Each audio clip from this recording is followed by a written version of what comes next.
What's new in 2026 in the golf world?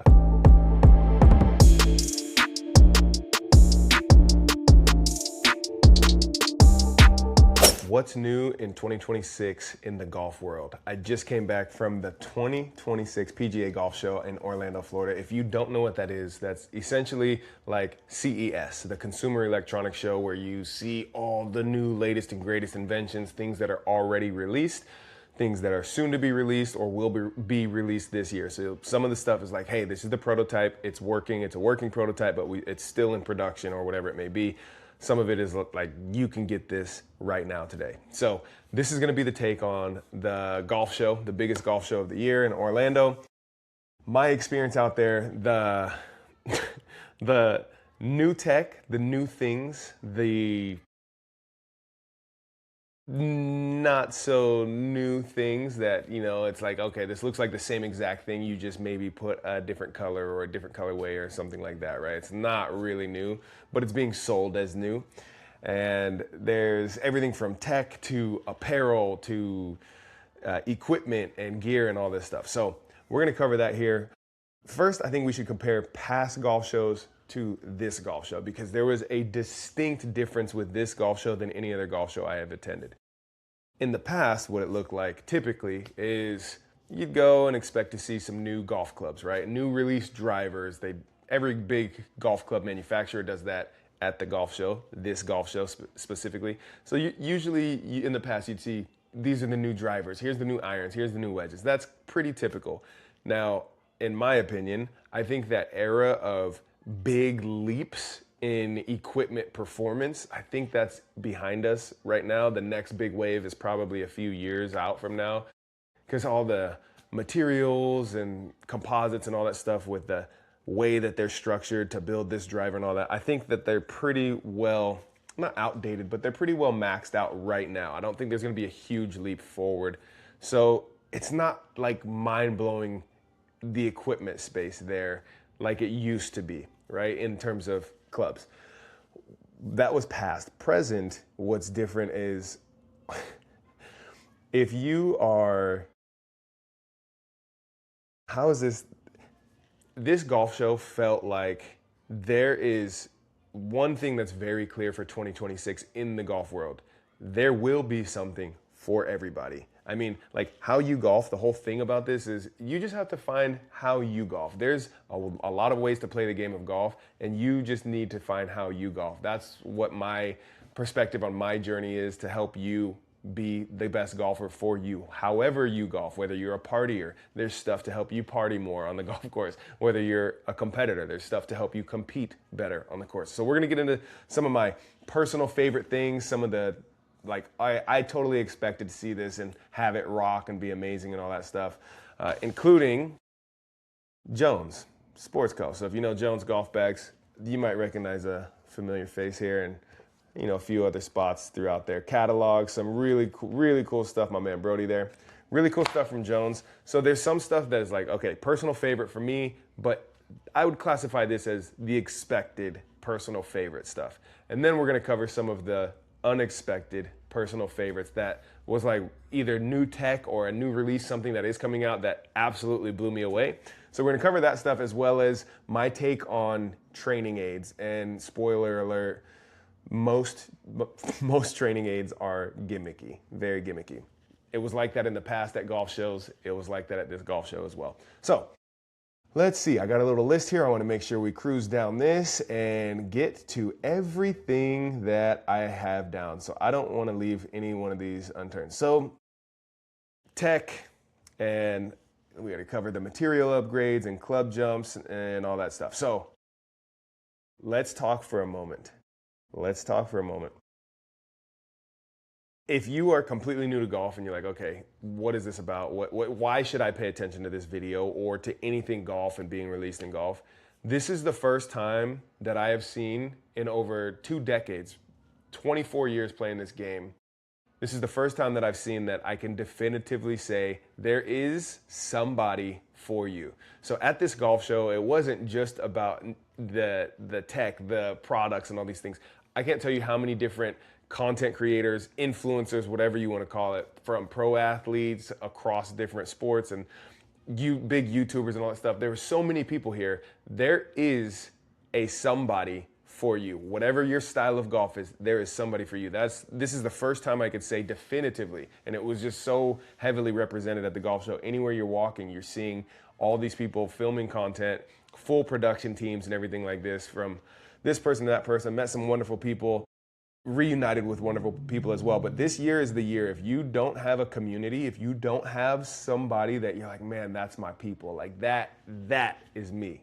That is my guy. That is my gal. If you don't have that, it will be present and available this year. Promise you that. Now, let's go down some of these items. Personal faves, I already chatted about Jones. Jones Sports Co. If you don't know, traditional golf bags, but they have like traditional vintage style meets modern and really cool stuff. It's just like a beautiful merge, and they have some amazing stuff. Like I was saying, in this catalog, I had an incredible shoot out there, but they have really cool stuff. You see my man Brody here, really cool shot as well. But you see some of their stuff right here, right? They're little, shag bags. You can carry beers in there because this is actually a cooler, but I carry golf balls in there, a bunch of golf balls. Your duffels, your little dop kit, you like shoe bags and all kinds of stuff. But golf bags, really great stuff. So Jones, absolutely crush it. Style-wise, incredible. Their bags are awesome. I've used Jones, carried Jones when I was competing professionally. Carried them for, I don't know, a better part of a decade now. So Jones, crushed it. This is one that I expected to enjoy it. I expected it to be awesome, but this actually blew me away. True Links Wear. These golf shoes, they were the first sort of lifestyle shoe, right? If you've been in the game for a long time, or if you haven't been in and around golf for a long time, the way golf shoes were traditionally were like hard sort of, I don't know, like loafers, I guess, like the old school golf shoes. If you look at any old school video or even just pictures of golfers, it was all pretty much the same thing, right? FootJoy kind of owned the market, and it was just these all like sort of church shoes that were just hard. Like they weren't comfortable at all. You'd go golf. I remember when I first started golfing, I got golf shoes and it was like, it sucks. The end of a round was like, my feet hurt, right? So True Links Wear entered the market years ago now, but they've made this beautiful merge of like lifestyle and golf shoe all in one. So you could wear it in a board meeting, you could wear it to work, you could wear it. I've traveled all across the world in my True Links shoes, but you can also wear it on the golf course, and they're great golf shoes, right? This was different. This year, this product release, very different. So let me see if I could share and just show you what I mean here, because they're, boy, oh boy. Their latest release, the Anti-Gravity, insane. This is a picture of, I'm gonna see if I can toss in a little bit of a video overlay of it as well, but let me just explain it to you very simply, right? So all of this right here, waterproof. We're in the Northwest, anywhere you go, even if you're other places, like you've been on a desert golf course when right after they watered, it's soggy, it's wet, you're walking around and your shoes get soaked, like sopped in, if you're wearing some knits or something like this. So these shoes right here, they're waterproof all the way up to here, pretty awesome, but that's not what we're talking about. Plenty of shoes are waterproof. This is what's crazy about these True Links shoes. These anti-gravity joints, this right here in their sole, they use the exact same material that if you've paid attention or seen a headline of like marathon runners or anything in the last couple of years where it's like, this shoe is banned. This person kind of got the asterisk thrown up with their marathon time because even though it was a PR and it was an insane pace, they used this style shoe, which they've like ruled out from being compatible with competition because it's such a high performing foam, rubber, whatever the material is, right? PEBA based, yeah. That's what True Links used in these anti-gravity shoes. So if I can overlay my video on this, it's so spongy and squishy, but the reflex of it, it's not spongy and squishy in the sense of like a soft shoe. The reflex, the rebound on this is insane. So what I'm looking forward to, especially as a longer hitter, is seeing how does this transfer through the kinetic chain of my body? If I'm going to swing a golf club and my ground force reaction, without nerding out too much with you guys, I really want to test this out and see what this looks like. These shoes are incredible. They're really light. You pick it up and you're just like, wow. I didn't try any on, but looking at it, feeling it, you know, you get that feeling where you're just like, this is going to feel amazing on my feet. I feel like I could walk around forever. It's the same exact tech that these marathoners, these runners, were being banned or ousted for wearing in their shoes, because it helps you perform. It's like a 30% higher performance of returned energy on each plant. So yeah, anyway, excited about TrueLink's anti-gravity joints. This is going to be absolutely a blast. A blast. So that's one that was like, I expected to be excited about the TrueLink's drops and all that, but this is one that genuinely surprised me. And then, of course, Red Rooster gloves. If you don't know Red Rooster gloves, I've shared, you know, I don't know how many years now, probably 3 years now, wearing Red Rooster gloves. They're my favorite gloves. I expected to be excited to see them and to check their stuff out, but what I did not know that they're entering, because personally, I don't want to say I'm not a fan of a rooster for a golf glove or for a logo, but it's not what I would pick for like my golf logo. So what's cool about this is that they are now offering customizable strap like branding. So you can get a logo, you can get whatever put on to these gloves. So you get the incredible feel of these Red Rooster gloves, which I'm a huge fan of.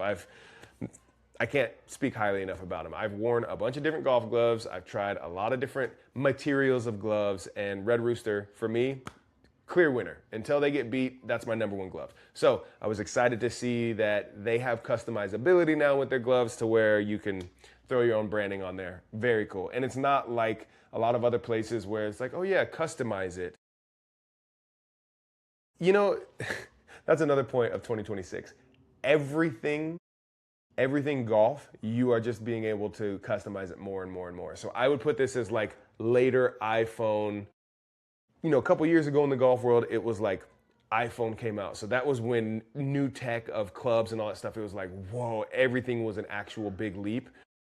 And then fast forward, it's like, okay, yeah, it was all big leaps, but it wasn't really customizable. We're now in an era, after this golf show, is very clear to me, we're in an era where everything is customizable. Whatever style you want, whatever you want to look like and wear, and little hits of whether it's a glove or your tees or hats or clothing or golf bag, anything, everything is customizable. So that being said, what typically I've seen as the case is like, you can get some branding, you can get your own branding on there, but it's not a very high quality thing. It's more or less like a iron-on type of sticker type of bit. But what Red Rooster is actually like, it's like sewn in cool rubber logo type of feel, if that makes any sense. So awesome to see that. Loved seeing them. And of course, very cool to see the customizability.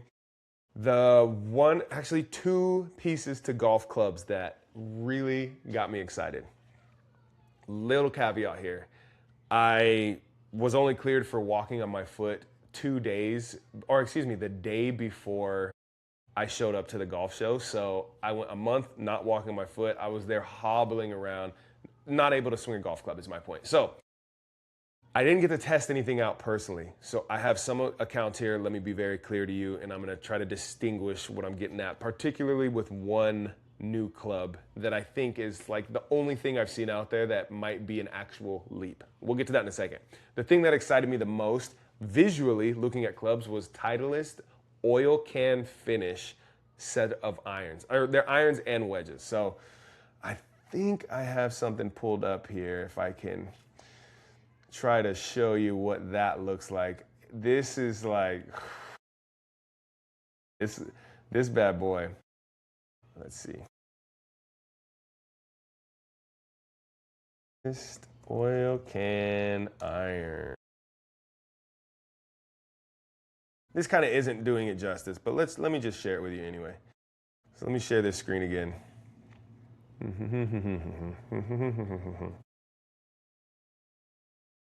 So this is pretty much what it looks like. A really, really cool finish. Let me go here and see if we can get a little better better visual, a better image on it. This is pretty decent image, not great. If I show you the video, you get like, this is way too flat. The image of this is not as incredible as it really is, but you get an idea. That color and some irons or wedges is freaking awesome. I loved this, big fan. Never thought I would need to or want to see this, but I very, very strongly want a set of these. It's very cool. Okay, on to the next. So very excited about Titleist, their oil can finish. And I think I saw another, I want to say Mizuno might have done a similar finish on their sets of irons as well. Now, on to the one club that I genuinely think performatively, I'm not talking style, I'm not talking, hey, just we got a new driver, everybody go market this and all this. I'm saying from all of the videos that I've seen from trusted creators out there, I've seen side-by-side launch monitors to show the numbers of club head speed, ball speed, launch angle, and carry distance from last year's model to this newly released driver. This is the one thing that I will say. And again, I didn't get to hit it, so I can't confirm for myself.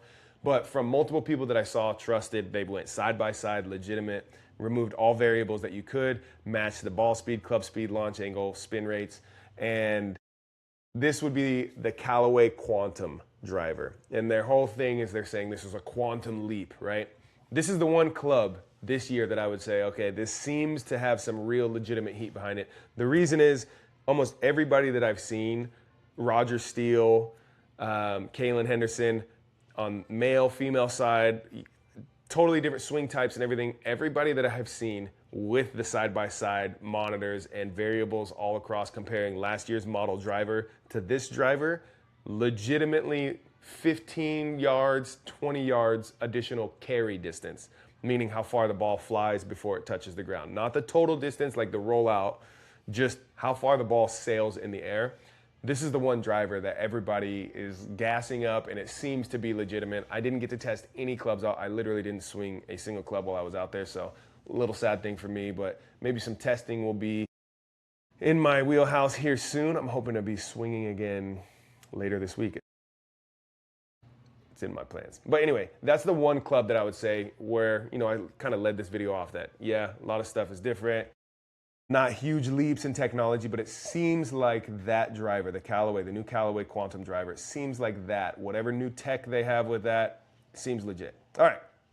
So those were my personal favorites that were sort of expected. The Titleist one, I did not expect the oil can finish, but I expect awesome stuff. Titleist is incredible. It's a personal, like, favorite golf brand. Now, here's a few that were unexpected favorites for me at the golf show that it just was like a pleasant surprise, let's say. So, number one, unexpected, travel case. This is Caddy Daddy, was a brand, I hadn't even heard of it, but if you've seen previous video of me going, hey, you know, the Club Glove is the best travel case that I've used from Samsonite hard cases and other soft cases and everything. What the Caddy Daddy looked to do, again, I haven't tested this, but I had a nice little feel and look around and breakdown from the owner.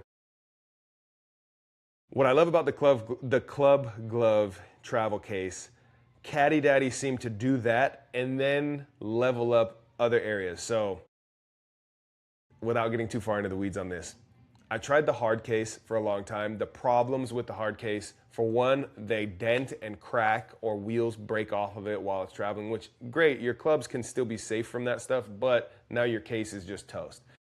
Two, the zippers tend to break on those pretty easily. And three, it's just a hassle. Anytime you're traveling, when you have a hard case, it doesn't fit in most trunks of vehicles, so you have to put it in the back seat or some weird thing, lay a seat down, so now you lose a seat inside the car. Big hassle there. Soft cases, on the other hand, one of the issues that oh, and by the way, with hard cases, I've had many different drivers still broken from travel, even with a hard case. Hard case, you have the plunger thing, you know, the stick that you extend to be a little bit longer than the tallest club in your bag, so if they throw it, that takes the brunt of the impact. I've still had clubs broken with a hard case. Soft case, you get the benefit of being able to fold it take your golf clubs out, fold it down, clubs fit in the trunk. You have the folded case that fits into the trunk or fits anywhere you need it. So it's a lot more mobile that way. Problem with that, it's a soft case. A lot more vulnerable golf clubs in there in the case to be broken. I've had clubs broken that way as well. So I've had clubs broken both. I think that I've had more success with the soft case, oddly, than the hard case. And this, the Caddy Daddy, was the perfect merge because it had the soft case overall, but it had added protection around the whole club head section. So at the top of your golf bag where all the club heads are sort of exposed, it had added protection there, but it could still fold up nicely and it's still very sizable, fits everything that you could possibly need. So that one was pretty sweet because I was I sort of stopped looking for anything new. The club glove I've been rocking now for a couple years. It's worked for me. I've had a few broken clubs, but I also did it with the hard case. So I was kind of just like, whatever. But that's one I'm actually looking forward to testing out. It seems legit from when I checked it out. Other thing that was really cool to see, I'm not sure if I'm pronouncing this correctly, Navee, Navee. They had, if you've seen people with the push carts, if you've seen people with the electric push carts where you can control it like a little remote control, they have this, but the cool thing about it was they had the remote, they had auto track, auto follow feature, so you could just set it and it'll just follow you at whatever distance you click set at. But what was really cool with this is this thing collapsed down to be smaller than my push cart, which has zero technology like that, no motor or anything like that. So a collapsible motorized push cart, very cool to see. Typically, if you haven't really seen these before, if you have a motorized push cart, it would collapse down to maybe fold in half, which was still very large. This thing compacted down very nicely. So very cool to see that. Tech. Right here. This is the one that is like stealing the show for everybody. If you're new to golf and you don't know what a launch monitor is basically like, think of a radar gun, somebody like, hey, we want to see how fast a pitcher is throwing in baseball, so we got the radar gun. And it was like, oh man, amazing technology at that time, right? So got somebody on the radar gun, how fast is this guy throwing? We can get a lot of info and details. How fast is this curveball, his fastball, his changer, all this stuff, right? The launch monitor space has been a bit of like, you're torn. There's like two wolves. It's awesome, but it's expensive as shit.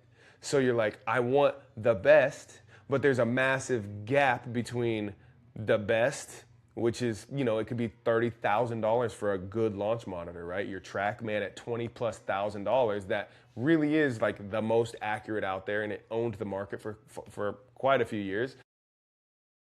And then you're like, I want that, but I can't afford it. So I'm gonna go with something that's a little bit cheaper. And then you give up a lot of the accuracy, and you give up, that was the trade-off, right? It's like, okay, well, you can maybe get this and it's sort of accurate, but in the world of launch monitors and hitting golf balls, in my opinion, that was never appealing to me to go, well, why would I want something that's not accurate? Because the whole point of having a launch monitor or something like this to measure is to measure accurately.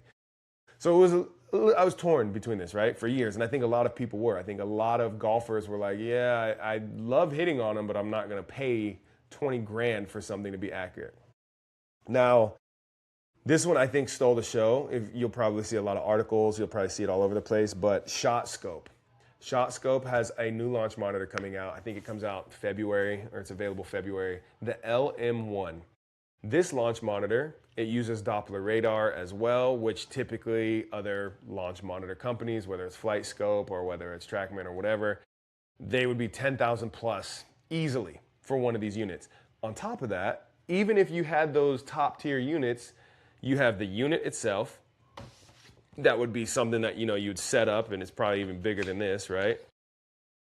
So you set up this big unit, right? And you go, okay, cool, let me get it positioned in the right spot. And if it's indoors, you got to get it calibrated and all this. Or if it's outdoors, it takes a little bit of positioning to get it dialed. So then you set that up. But then you have to link it to a screen. You have to connect that device to something else to be able to see the data and all this, right? And then you have to pay some sort of subscription fee to maintain access and all this, right? This is the one that's blowing that out of the water. The Shot Scope LM1 Not only is it a launch monitor that's probably about this size, it's indoor, outdoor, very easy to use. You literally have a screen on it built in, which is like, holy smokes, how did it take this long for somebody to figure this out and make that happen? So you've got a screen built in, you can see your numbers. It doesn't have all of the data that like a TrackMan would, where on a TrackMan, all the data points you can have everything from like what was the spin axis of the golf ball from when it took off, right? Was it spinning this way or was it spinning this way? You have the total spin of the ball. You have the launch angle. You have the carry distance. You have the ball speed. You have the club head speed. Was the face open? Was it closed? You have all that, right? The face angle, the club path. You have a lot of data points. This one, it just has 5 key data points, which for, I would say, probably 90+% of golfers, it's plenty. You don't need anything more than this. Now, what's really cool about this thing, actually, I think I have this one pulled up as well. Let me get over to it. Oh, yes. Oh, yes. Let me show you. Let me show you this bad boy right here. Let's click on over to the LM1 right here. This is it. This is, shoot, did I just kill that? I did just kill it. Let me get back to that. My bad. Boom, boom. Here we go. All right. This is the LM1. This is it. This is the launch monitor. So, Shot Scope right here, you get these data points. So, it's literally this whole thing all in one. You have the screen right here. So, you get your club head speed, miles per hour, right? You get your ball speed. You get your smash factor. And then you get your carry distance, like how far did the ball fly in the air. And then you get your total distance. How far did it go total? It carried 242 yards, and then it rolled another 14 yards, which is how we get to 256 yards total. Again, using Doppler radar. This is what's freaking cool about this thing. Not only all the stuff that I just shared with you, not only and a smash factor, for those of you that are like, oh, what is that? Like, I can understand club head speed. Yes, I can understand ball speed, how fast the club head is moving at impact, how fast the ball takes off at impact. I can understand those speeds, but what is smash factor? And I got carry distance and total distance. Smash factor is basically, to make it very simple, it's how efficient is your impact with the golf ball. Based on moving the club at this speed, how efficient is that transfer of energy? And it's sort of calculated like, you know, did you hit the center, the sweet spot of the club? And did you launch it at a good angle so that we could say, okay, the smash factor on this is like 1.5, which is pretty much perfect, more or less. But smash factor, it just helps you see, was that an efficient strike or was it an inefficient strike? Did I mishit that a little bit or was it just money, right? So those are all the data points you really need in a launch monitor. Now, how much is this launch monitor being released for? We already talked about the other ones that didn't even have a screen on it. You still had to connect it to something else. You also had a lot of trouble getting, you know, set up either indoors and get it calibrated or outdoors and getting it calibrated. And you also had to pay your annual or your monthly membership fee to this, the service fee, if you will. This thing is being sold for $200. This right here, I think, is going to just completely blow the market out of the water for launch monitors, because the price point's insane for what you get out of this. The data, the screen, ease of use. It's an all-in standalone launch monitor that has everything that you need. So very excited about that one. I think that's going to be seen all over the place. And then let's move on a little bit here. Yes, I already covered ball speed, smash factor, all that stuff. So that's the one thing I would say tech-wise. Now, caveat here, there's a lot of stuff that I'm not covering here. I'm covering my favorites that I saw, but there's also, I don't know how many different, it felt like miles of vendors that you have there. So I walked by almost every single booth, but I didn't sit and look at every single booth in the 3 days that I was there. So these are some of my favorites. There's probably other stuff out there, but I genuinely think the LM1, from what I've seen, is going to be taking over most chat channels and everything like that. All right. Let's see, I'm going to get to my last favorite thing at the PGA Show, and then we'll give you a little conclusion and what my take is, including the training aids for you guys, particularly newer golfers. So, We talked about the efficiency, right? The smash factor. That's the measuring more or less the efficiency of impact with the golf ball from the club. One of my favorite things out there, and my absolute favorite golf training, golf improvement, golf anything to be better at, not just golf, but definitely mastered the golf world, is TPI, Titleist Training, Titleist, oh my sweet baby Jesus, Titleist Performance Institute. So TPI, why do I love this?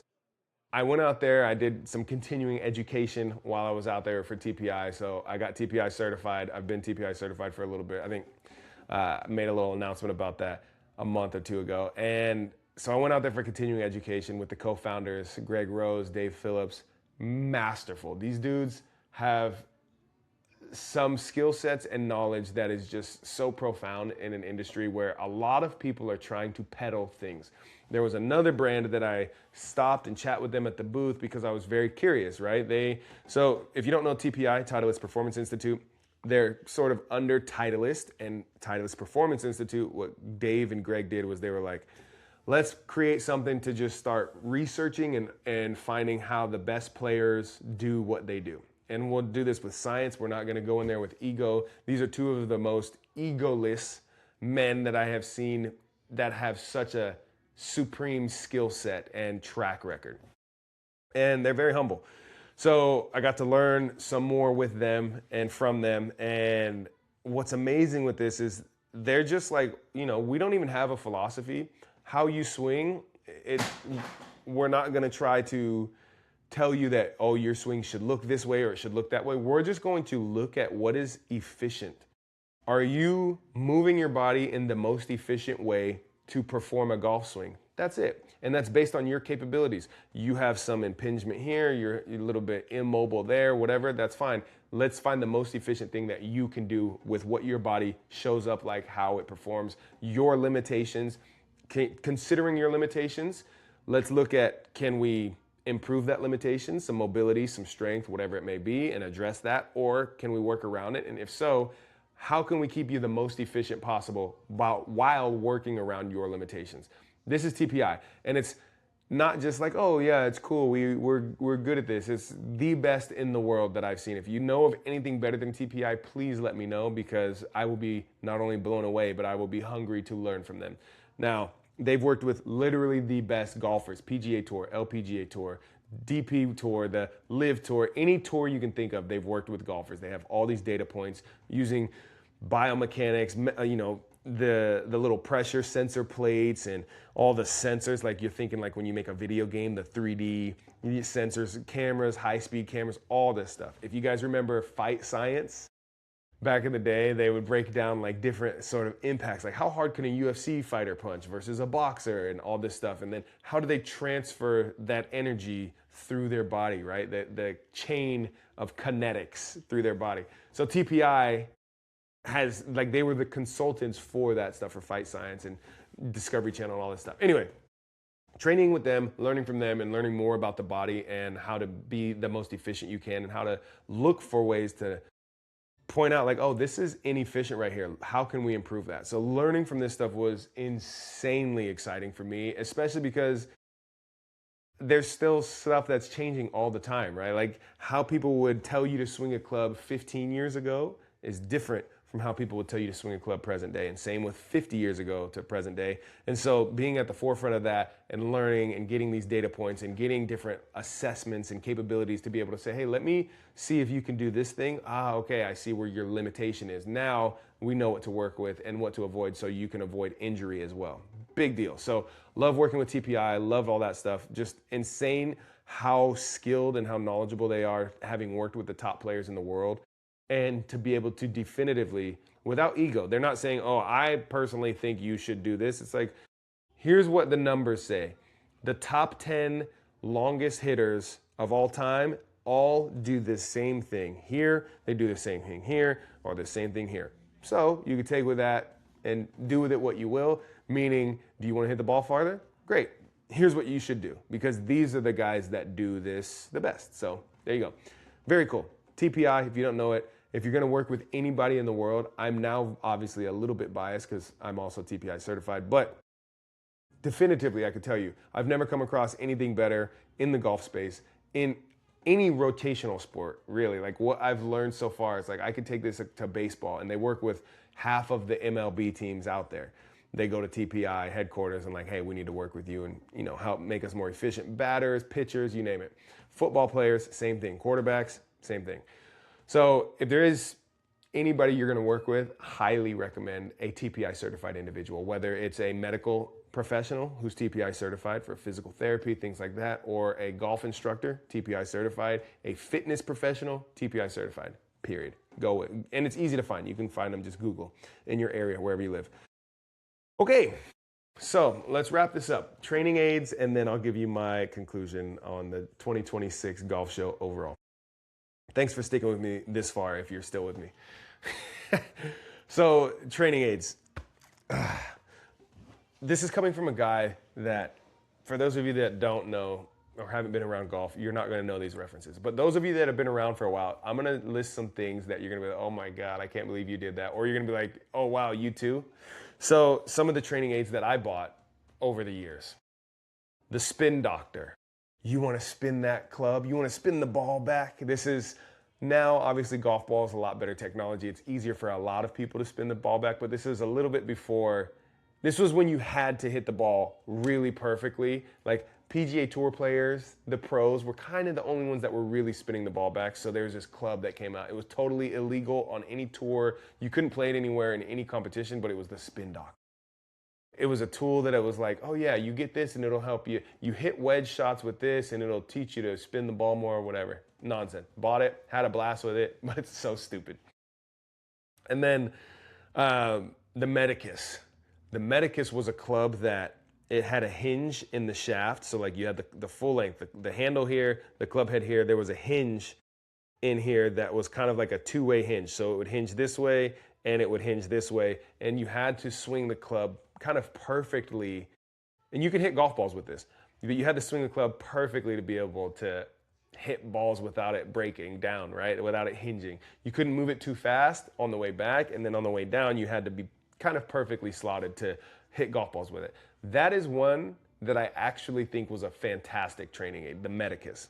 They had an iron and a driver. Spin Doctor, not good. Fun, not a good training aid at all. And then, let's see, what else? What other silly stuff? There's like the Orange Whip is a training aid. And you'll see that. It's basically a flexi shaft with an orange ball. I actually think that's good for tempo and setting the club, and it's a pretty good training aid. But before I give that point, there's other training aids. I know for sure I had other stuff. I'm trying to think of like putting stuff or whatever. Anyway, loads of training aids that you could have. My take on it,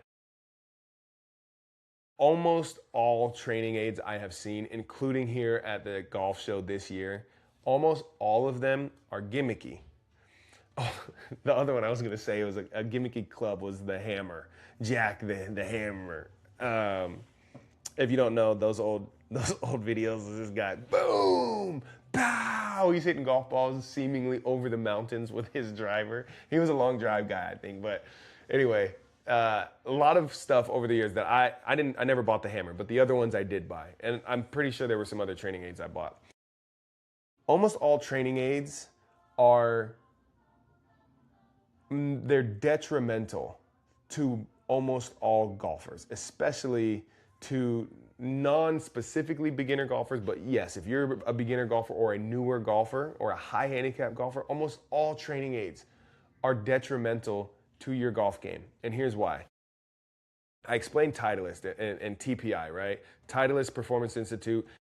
We don't teach you to swing this specific way because it looks pretty. Like Adam Scott has a wonderful golf swing. Tiger Woods has a beautiful golf swing. We're not going to teach you to try to hit those same positions. First, we're going to look at your body and see what is your body capable of doing. Where are you limited? And then we build your golf swing around that so that you can swing comfortably and efficiently without force and trying to force into certain positions. It's like, let's just get you into positions that you can comfortably perform repeatedly. And that is an efficient swing. Most training aids are attempting to force your body into positions that you are nowhere near capable of touching, like a PGA pro. They're like, let's take Tiger Woods' swing. What can we build that's going to force people's hands and arms into these positions? If I got to strap something around their shoulders to lock their arms into place and whatever. Most training aids are trying to force you into a certain position that looks beautiful. And some of these PGA pros hit this position, but there are plenty of pros who don't hit that position. There's a million ways to swing a club, but efficiency is king. So most swing training aids specifically, I would avoid entirely. 10 years ago, present day, I would avoid them. 20 years ago, present day, avoid them. This is my advice to you. That's swing. Anything that's like, hey, use this because you need it for your swing. There's going to be stuff that's like, oh, keep your elbows together. When you're back here, you're at the top of the swing and that elbow should be down while you're at this high position right here. That elbow should be down. It shouldn't be up like this. Well, Tiger Woods, yes. Was he here? Yes. Fred Couples, was his elbow flared out? Yes. Did they both win majors? Are they both fantastic golfers? Some of the best in the world? Absolutely. There's a million ways to swing. Swing training aids typically try to force you into these things that your body just simply cannot perform. Or if it can perform, it can't perform it repeatedly. Or if it can perform it repeatedly, it can't do it repeatedly with ease. You want to be able to swing a golf club with ease that you can repeat, and it's not something that feels like an insane amount of work for you to do. This is why you need to know what your body is capable of first, what you can work on, and then build your golf swing, period. So that's my take on swing training aids. There are, however, other golf training aids. I would put swing training aids into a specific bucket, and I would avoid almost all of them. And then there's other golf training aids that maybe it's not swing, maybe it's like a grip, right? Here, there's some cool grips that you can put onto a club or buy a club itself that has a grip on it that it teaches you where exactly to, whether you're interlocking or overlapping, whatever, where exactly your fingers should be, the rotation of your hands as you grip a golf club. There's stuff like that I think is actually pretty dang good. It's pretty useful. However, somebody like Bryson DeChambeau, he has a weaker grip. And then there are people who have stronger grips, and so that might not be the most helpful thing either. This is the case, you could take any training aid ever, and it's probably true to almost any training aid. So I saw plenty of things out there that I'm like, man, there's so many new golfers that are about to be duped by so many products. And I get it. These people probably think that they made an awesome product, and they're like, otherwise I wouldn't be at the golf show. I wouldn't pay to have a booth there. They think that they're doing something good, but in reality, it's just not going to help your game out. It's very rare that you're going to come across a product that is a training aid that's like, yes, this really helps. The caveat to that is, if you are using training aids with your golf coach who knows your body, ideally a TPI certified golf coach who knows and has assessed your body, they know your body, know what you're capable of, and they're the ones that's kind of guiding you through training aids. Very different story. I'm a big fan of that. I'm a big fan of working with your coach who knows the swing far better than you do, who knows your body's capabilities and has assessed it, and not just assessed it once, but like keep your assessments going. Your body changes all the time. If they're saying, hey, this training aid, you should definitely use it because we need to get you to this position, and we've already assessed that your body's capable of that position, so use this to drill like that over and over and over and over. That's the one caveat to training aids. And you don't need a whole bag, a whole closet full of training aids to get the value out of that. So that's my take on training aids. Most of them are gimmicky. Some of them, yes, fantastic, but typically only once you've determined what your body's capable of, what positions your body is capable of hitting, and then your golf coach is able to help say, okay, this is the one that we need to use for some drills or whatever it may be. So sorry if you were eyeing a bunch of training aids, but that's just the reality of it. They're trying to teach you how to swing and make your swing look a certain way, but your body probably can't perform it. So it's going to cause more harm than it does good. Even if you have a horribly ugly swing, your body is compensating for whatever limitations you have. So when you try to force something and force a different swing that your body can't do, you're not only going to probably hurt yourself, but you're also going to play worse golf. It's kind of a double whammy there. All right. That's it. Clothes, gear, technology, people, community, whatever it is, whatever you're into, whatever you're after, whatever you're hoping for in 2026, it is out there. I guarantee it. There was nothing that I saw, or rather nothing I didn't see that I was like, man, I wish somebody had this or did that. There was everything you could think of. If you're like, I mean, again, if you're looking for a community of people, loads of creators were out there. So if you're like, yo, I need some hood dudes, you know what I'm saying? Hey, you're awake. How was your nap? Oh, good.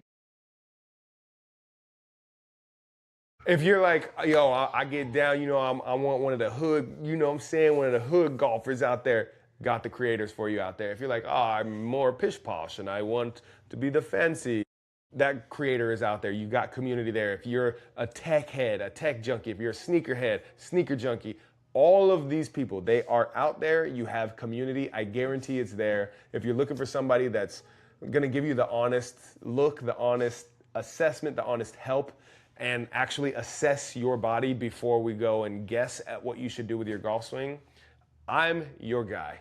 How You Golf, just go to howyougolf.com, hop in the community completely free. I'm just here to give my take. I don't know everything, but I'm an open book. So whatever questions you have, I'm here for you. If you haven't already, pop into the school, join. It's free, good community, some fun content, and this year's gonna be fun. We're gonna have some good meetups, both on course and indoors. So get in there while you can, but any other questions, any other curiosities that you have with gear, with equipment, all that stuff, drop it in the comment below. Let me know what you're after, and if I missed anything, I'm happy to circle back and let you know what my thoughts were on some of this cool stuff. So that's that 2026 golf show recap. Bing, bang, bang.